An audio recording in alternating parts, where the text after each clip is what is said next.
One of the things that's interesting about this this particular application is we do not want to damage the root zone of the existing trees, and they're very fragile. This machine is a track machine, and the tracks are 18 inches wide and the entire length of the machine, and they've engineered it so that it's less than 4 pounds per square inch. In addition to that, when I mow with a piece of equipment like this, the mower's in front, and it's actually suspended and creates a mucilage in front of the machine. So that acts as a buffer when I've moved the machine forward through the woods that helps protect the ground to disperse the weight even further. Now all they'll do is put in wood chips, and they'll be able to transfer horses from one side to the other and not damage the livelihood of the trees.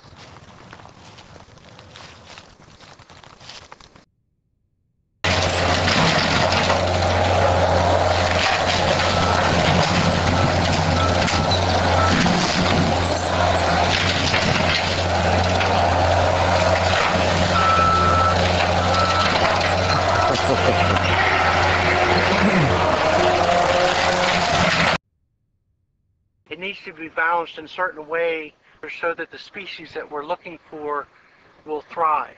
And this isn't the best soil to grow grass in. And it's understandably so, because it used to be woodlands.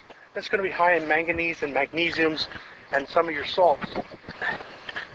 So what I did was I imported compost. And I was picky on what type of compost I wanted. I wanted something that was aerobically decomposed. I didn't want an anaerobic process. I wanted an aerobic process. It has oxygen in the breaking down. And I brought it in, I took a machine, and I spread it all over this entire field, about 2 inches thick. And then I have a giant rototiller, but I ran fast with the rototiller. So instead of breaking up into fine little clumps, it left big chunks, but it mixed the soil in there and left the big chunks. Those big chunks were what turf was here, was able to be transplanted and replanted. And then the seed I put down with a special machine, a slit seeder that cultipacted it and cut a little groove in there and planted the proper seed that I want. So I was able to use the grass that was here and still maintain it, change the soil, get the soil into the mix, and seed it with a higher protein mix grass that's more suitable, because I wanted to take advantage of the grass plants that were here. Some of the species were well accepted. Also, you got to remember, I did this in November. So if I killed the species, that would have been a horrendous environmental damaging erosion situation. Now, fortunately, we had a warmer winter than normal. So, believe it or not, the grass that was left or allowed to live, and some of the grass seeded, we end up with a finished product. And who plants grass in November?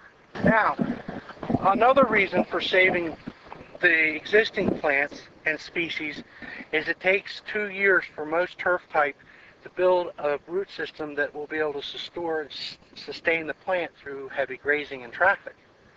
So by pulverizing or spraying off the whole field, you really do yourself a disservice. You have to hold the animals off there until those plants are matured, and that's a second year. And for somebody who has an animal grazing, that's unacceptable.